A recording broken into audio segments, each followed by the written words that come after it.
Partner! Eto na!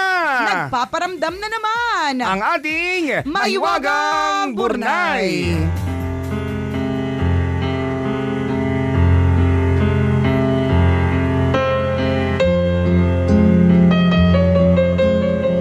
Araw ng linggo.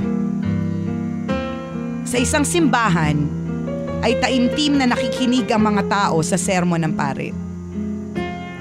Ikinikwento ni Father Roman ang tungkol sa isang bata na araw-araw na nanghihingi ng kaning baboy sa bahay ng isang mayaman. Ibinibigay naman daw ng kasambahay ang mga kaning baboy sa bata. Subalit isang araw ay sinita ito ng may-ari. Hoy bata! Bakit ba araw-araw kitang nakikita dito sa bahay ko na nanghihingi ng kaning baboy? Baka mamaya kasabwat ka lang ng mga magnanakaw na umaali-aligi dito sa barangay namin ha? Tanong ng mayamang lalaki. Naku sir, hindi po ako magnanakaw. Sadyang marami lang po kaming baboy na inaalagaan, kaya kailangan kong magbahay-bahay para makaipon ng maraming kaning baboy. Salamat po pala sa kaning baboy na binibigay ninyo, sagot ng bata. Alam mo sa probinsya uso talaga yan. Kukuha. Nagbabahay-bahay. Correct, kukuha ng kaning baboy, papakainin doon sa mga baboy, di ba? Tama. Hindi agad na naniwala ang mayamang lalaki sa sinabi ng bata. Isang araw ay naisipan niyang sundan ito kung saan dinadala ang kaning baboy. Sa pagsunod sa bata ay napadpad ang lalaki sa isang bakanteng lote. Sa gitna ng lote ay nakatayo ang isang maliit na barong-barong.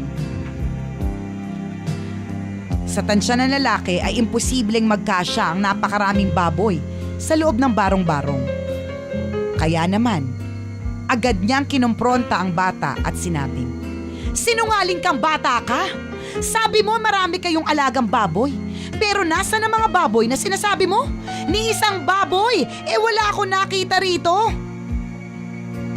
At sumagot ang bata, "Patawarin niyo po ako kung nagsinungaling po ako sa inyo. Ang totoo po ay wala naman talaga kaming alagang baboy," sagot ng bata. Kung wala kayong alagang mga baboy, anong ginagawa mo sa kaning baboy na araw-araw mong kinukuha sa bahay ko? Tanong ng lalaki. At muling sumagot ang bata. Yung mga panis na kanin po mula sa kaning baboy, hinuhugasan ko po yun at sinasangag. At yung mga tira-tirang ulam, pinagsasama-sama ko po yun at pinakukuluan. Ito po yung araw-araw naming kinakain ng aking ina na may sakit.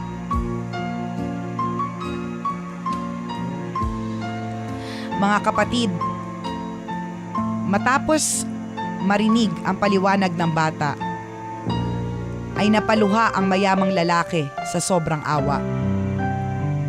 Matapos nito ay ipinagamot ng lalaki ang nanay at pinag-aral pa ang bata hanggang sa makatapos ng kolehiyo. Kwento ni Father Roman. At sa huling bahagi ng sermon ni Father ay buong pagmamalaki niyang sinabi, "Brothers and sisters, ang bata na ikinikwento ko sa inyo na araw-araw na nanghihingi ng kaning baboy noon ay walang iba kundi ako." Oh.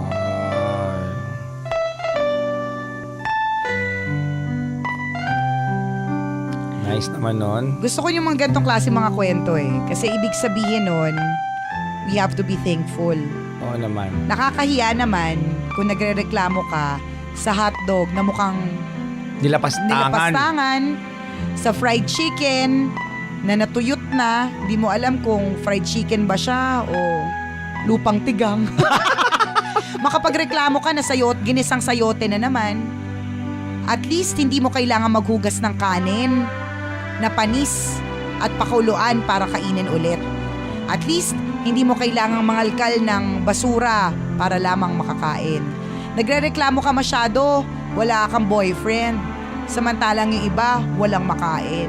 Kakahiya naman. Totoo yan. Very realistic yung kwento mga kaibigan. As in talagang, di ba yung mga, ako pag nakakita ako ng mga taong talaga nagkakalkal ng mga basurang itinapon, yung halimbawa doon sa mga fast food, yung mga pagpag boys, kung kalkalin nila kung gaano sila ka-excited na makakita ng Correct. chicken na konti lang yung kagat. Tama. Pero hindi nila inisip, maaaring yung kumain nun may sakit pala. Tama. Di ba? Malay mo yung kumain nun ang tindasious ng tartar. Tama. Yung kumain nun May TB. May TB o di naman kaya may gingivitis, di ba, na posibleng masama sa kanila, di Correct. ba? Pero hindi nila inisip kung magkakasakit sila o hindi. Ang importante sa kanila may makain. Tama. Samantalang ikaw nakakakain ng maayos, nakakakain ng normal, nagreklamo ka pa kung ano nasa hapagkainan. Corrected by. Napakaswerte natin mga kaibigan na nakakakain tayo ng maayos. Tama, Chulilut, walang halong eklavu. Yung pa lang dapat na nating ipagpasalamat, di ba? Correct. Yung meron kang trabaho, kahit hirap, yung medyo mahirap ang buhay, kahit isang tuka, pero at least nakakaraos. Correct, yung may bahay kang inuuwian Correct, gabi-gabi. Yun talaga napakalaga nun. Kasi may mga iba natutulog na lang sa tabi. Kung saan abutin ng antok, doon na lang matutulog. Kung saan may pinakamalapit na tarpaulin na pwedeng higaan. Tama. Minsan yung kalsada, di ba, init na init tayo. Grabe Correct. tayo makapagreklamo. Paano na lang yung kalsada mismo? Napakainit po niyan. Ikaw nahihiga ka sa kama, di ba? May nakatutok pang electric fan. Correct. Ikaw kahit na ang hinihigaan mo linoleum. Correct. O ang hinihigaan mo banig, 'di ba? Matigas. Okay lang at least, 'di ba? Hindi mainit, hindi semento ng kalsada. Tsaka may bubong ka. Correct. Diba? Itong mga taong natutulog sa lansangan, diba? Matigas na ang higaan, ang sapin, tarpaulin, minsan karton, walang bubong. Pag nahamugan, pag naambunan, diba? Magkakasakit na lang. Ikaw, Tama. protektado ka sa loob ng bahay na Correct. ninyo. O, 'di ba? Kaya maswerte ka kung hindi mo problema yung problema na maghahanap ng kanin baboy o pagpag araw-araw ni ginawa ng Diyos. At yung isang maganda ring anggulo ng kwento, partner, na may rason ng lahat.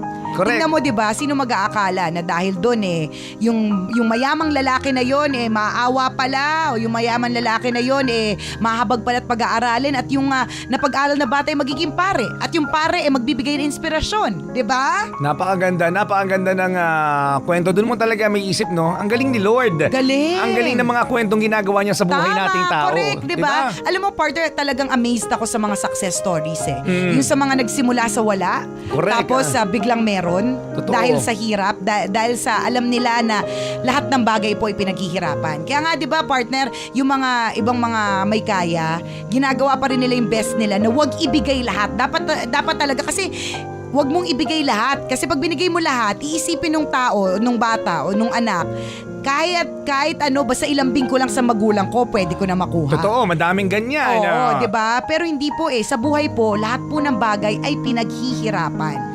Para ma-appreciate natin ang isang bagay, Tama, kailangan dapat paghirapan, 'di ba? Kung halimbawa gusto mong gumanda, titiisin mo 'yung hapde, pinaghihirapan kasi 'yan. 'Di ba? Ika nga Sa buhay na ito, no pain, no gain. Correct. Ika nga ni Chris Aquino, 'di ba, partner? Hindi siya nagpalagay ng something sa ilong niya, pero meron siyang in-inject at ang sakit. 'Di ba? Para wag daw mag-flare yung ilong. So, sa madaling salita, 'di ba? Kailangan mo talagang gawin yung mga bagay-bagay na yan para merong ma-achieve. Correct. Lahat ng bagay po para ma-achieve po natin pinaghihirapan. Let's all be thankful, mga kaibigan, sa mga bagay na natatanggap natin araw-araw. Sa halip na magreklamo, magpasalamat tayo. Tama. Diba? Kasi patuloy pa rin tayong binibiyayaan. Correct. And that should be our choice. Tama. Ang magpasalamat. Sa araw-araw na ginawa ng Diyos. Okidoki, maraming salamat sa lahat ng mga kabisya nating. Ang choice today is to be happy, kaya nakatutok sa tambalan. Thank you! Ang kwento po na may wagang burnay ay mababasa nyo po sa aming Facebook fan page. I-search nyo lang po, Tambalan! Like and share ng share para marami rin ang ma-inspire sa kwento ni Mahiwagang Burnay. Sa lahat ng mga kabisya natin na taga Manila, hanggang alas 12 po tayo magkakabanding-bandingan. Pero po dun sa mga nasa probinsya, hanggang dito na lang. Maraming salamat again for making Love Radio always your number one FM radio station. At habang nandyan kayo, mga kabisyo, ang tambalan, walang kalaban. Number one pa more. Ako po si Nicole Yala. At ako naman si Cambio Kengris Chuper. Na nagpapaalala, walang matatag na relasyon sa malanding may determinasyon. Yon!